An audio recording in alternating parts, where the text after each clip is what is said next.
Gaurav Bissa, derivative analyst at LKP Securities, is now joining us. Gaurav, good afternoon. A closing below 8,200, how important is that on a weekly basis? Good afternoon. I would say it is a sign of a first sign of weakness. I would say that Nifty might see some more pressure going ahead. But in these days, one should not just look only at one data point. If you look at option chain 8100, 8,000 put options have seen good amount of selling, and that indicates that there would be some amount of buying interest that will emerge near, let's say, 8100, 8050 kind of level. So yes, there's a possibility that Nifty may fall 100 points from here. But to name it that we have ended the uptrend, I think that would not be the right way to put it. But yes, at these levels, probably one should be looking at least for buying puts rather than playing for the upside. If Nifty closes below 8,200. Right. Are global markets looking quite weak? Is that something that you're tracking? I'm not tracking the global markets, but yes, it will have an impact. We have seen that the European markets, once they started the descent in the early hours of the trade today, that also put some amount of pressure on the Indian indices, and that is the reason why we are at one of the lower levels for a day. So I think if we see some amount of volatility in the global markets, especially in the European markets, there's a chance that we may extend the losses further. For bounce backs to happen, I think it will have to be a strong buying that will have to emerge at these levels, probably 8,200 above. Otherwise, a small fall of 1,800 points cannot be ruled out. Right. Hindalco, Vedanta at a high. Would you be buyers into this name going into next week?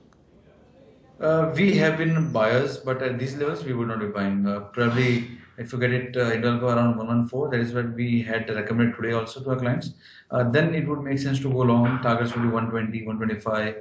Stop loss would be 111 or 112. Same goes for Vedanta, almost similar levels. But at these levels, I don't think it's having lucrative risk reward. Right. As far as the other metals pack is concerned, so something like a Tata Steel, that is something that you like?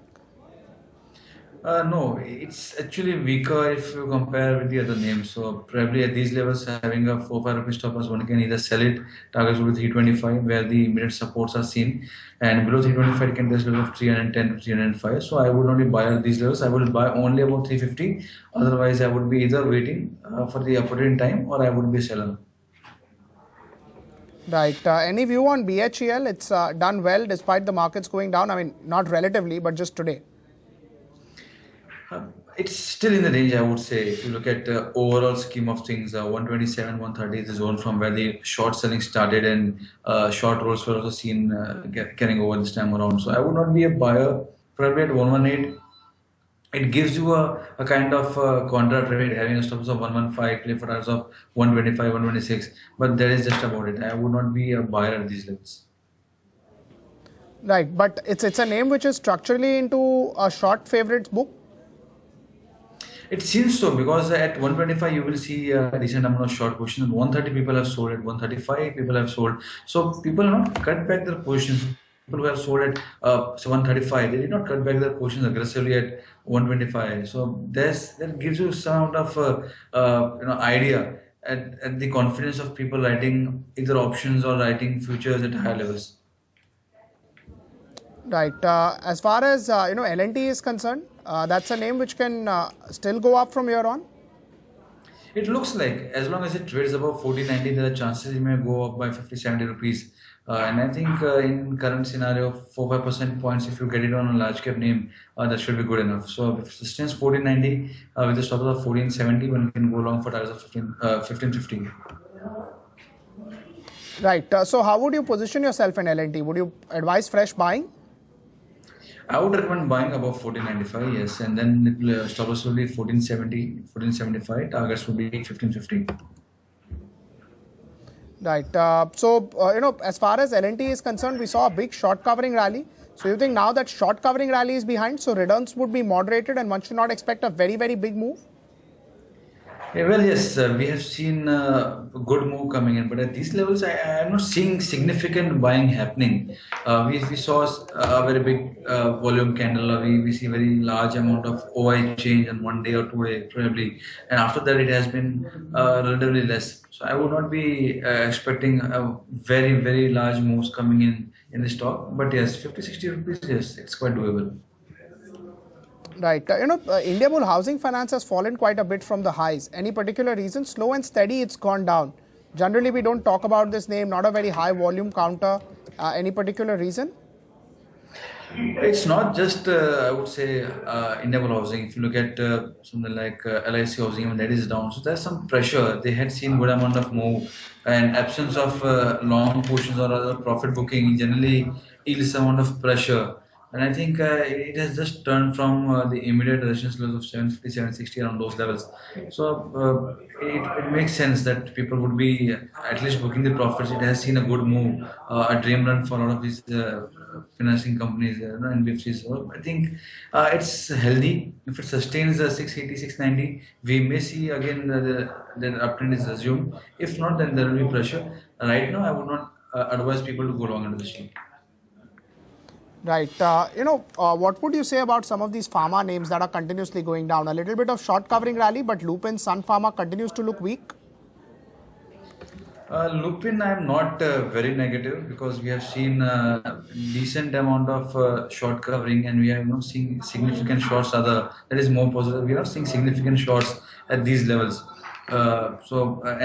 In case in next day or two we see some long positions, then that can have a sort of panic for buyers, and it may go towards 1500, 1520. So I would recommend going long if it holds 1445, 1450 with a stop loss of 1425. One can go long for targets of 1500. One can buy 1500 call option either.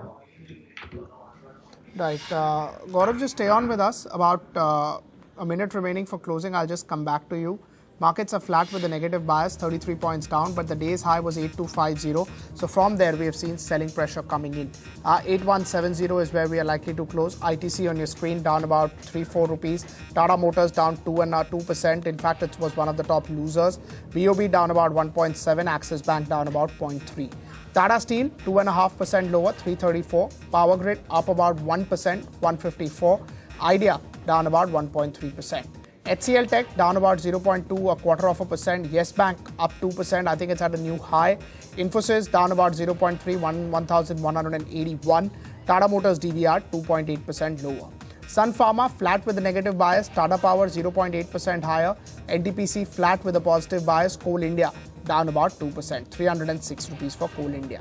HDFC Limited 0.5% decline, 1,231. Adani Ports 202. Aurobindo Pharma 9 rupees decline, 743. Cipla down about 0.5%. HDFC Bank 1,160 towards close. Kotak Mahindra Bank down about 0.3. L&T absolutely flat, 1,490. M&M 1 rupee here and there. GAIL India was down 3%. It's now gone back to the levels of 367.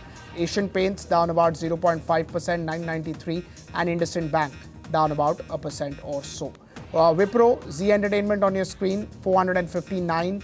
HUL, really no change. TCS was down 22 rupees and ACC was up 1.4. That's the closing bell, 29 points on a provisional basis for the markets, but I think it will change. It will change about 5-7 points here and there, and Sensex 127 odd points decline.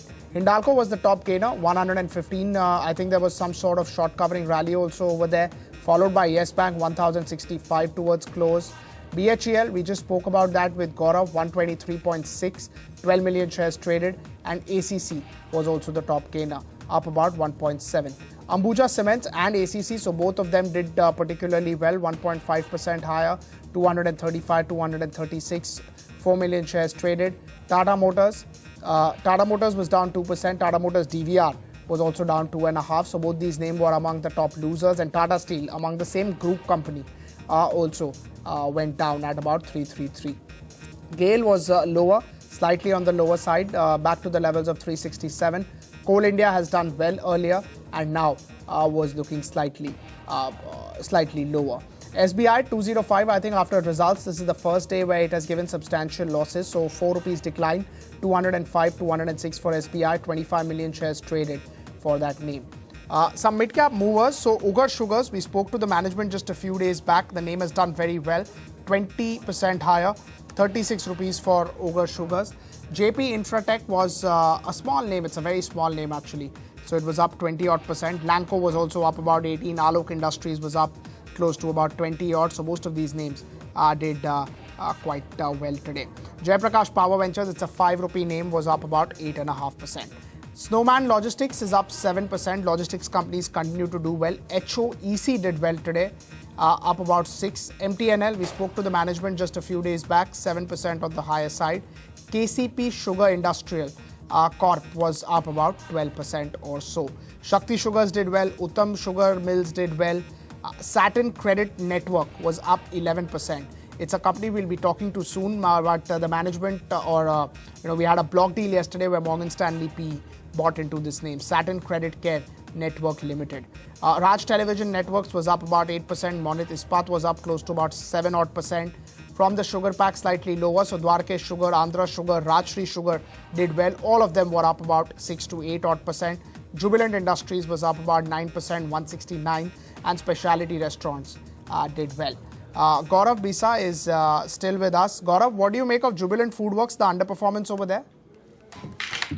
Well, it's been trading in a, I would say, not exactly negative bias, because last few days we've seen that once it comes to around 1,000, there is some amount of short curve that again emerges and it goes up towards 1,080, 1,100 kind of levels. So I would not be aggressively shorting the stock. I would wait for the proper levels. If somebody wants to short the stock below 1,000, it would make sense. Then it can go towards level of 960 to 920, and at these levels I would say wait for a bit. If it's sustaining 1,040, 1,050, then we can see some more short covering coming in, because the short covering builds very fast and it covers very fast. In this particular name, it's a very volatile counter. So if it's sustaining 1,040, 1,050, it can go easily towards 1100, 1120. I would not be selling at these levels.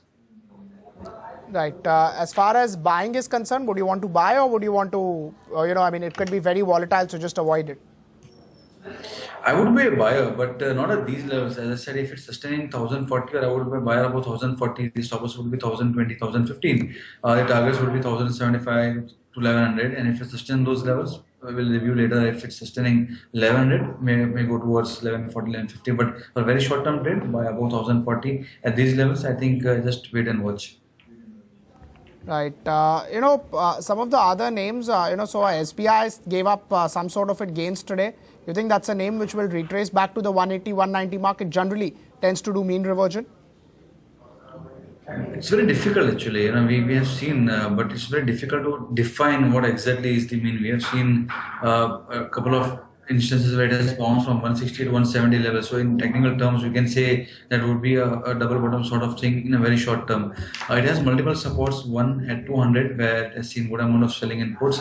190 is another support. This is the breakout level of the stock. Before the quarterly numbers, it was trading around 185, 190, and from there on, it saw good amount of long positions. Did not visit 190 again. So there are multiple supports for the stock. I would not be watching for 180, but yes, there's a chance it may again go back towards 197, 198, which if felt, I think can again provide good buying opportunity for again targets of 210 to 15, having stops of 192. But at these levels, play with the puts, because below 210, there's a chance it may fall another 10 rupees somewhere. It will be 5%. So play with the puts, but don't go aggressively short on PSU banking, any PSU banking name at this point.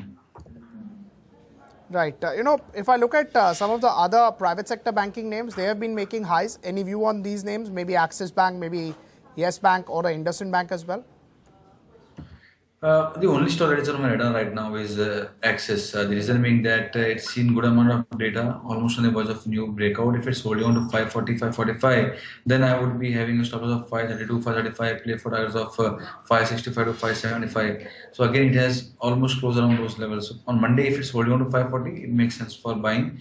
As far as Yes and IndusInd goes, I think it's time to take profits out. We have seen pressure coming in at higher levels in 1,080, 1,085 in Yes Bank, and similarly around 1130, 1135 in IndusInd Bank. So it doesn't make sense. There will be more volatility in these names. Stick to either PSU banks if they are sustaining, buy them, or for shorting or either buying puts, Yes Bank and IndusInd Bank should be good. Right. Indiabull Real Estate, how is that name looking? After a while, we've seen a 5% correction there. Well, it has seen a 5% correction, but let us not forget that it's not the first time it has touched levels of 95, 96. A couple of days back, even yesterday around, if I'm not wrong, it was around trading at 95, 96 levels. It again came back towards 100. So if you look at days high, it was 101 point something. So it's very volatile, and people are not shorting. It's only because of long unwinding that we see some amount of pressure coming in, because it has moved from 55, 60 levels to around about say 100, 105. So some amount of profit booking can be seen. It has a very large lot size, so I would not at all agree or rather advise people to go short. At least play with the puts. If it's trading below 98, there's a chance it may go towards 90 to 90 rupees, but don't go short on the stock. Right, but other real estate pack, do you think real estate will do well, or it'll again, we've seen such rally earlier, 30, 40, 50% in the last 8 years, but most of them get sold into in a big way. Well, real estate sector is looking good. The data seems to be good. If you look at, like I said, I have real estate, then good amount of longs are seen getting built, and you are seeing consistent longs, long rollovers also seen. Same goes for HDIR from 70, 75 kind of move towards 95. Very strong move, very strong data. The only negative fact is that it's trading below 100. 100 call option has the highest concentration. If it's trading above 100, you can see a 10 to 15% move coming in a matter of 3 or 4 days. Same goes for DLF as well. It's been consolidating, and there's chance that if it's holding 135, which it has not closed about those levels, but if it holds 135, you can expect 145 to 150 in the stock income index. So real estate is on our radar, and we actually, whenever it shows a small breakout or some momentum, we always advise our clients to go long into the after money call options. Right, Gaurav, thank you so much for taking out time for us. Hope you have a great weekend.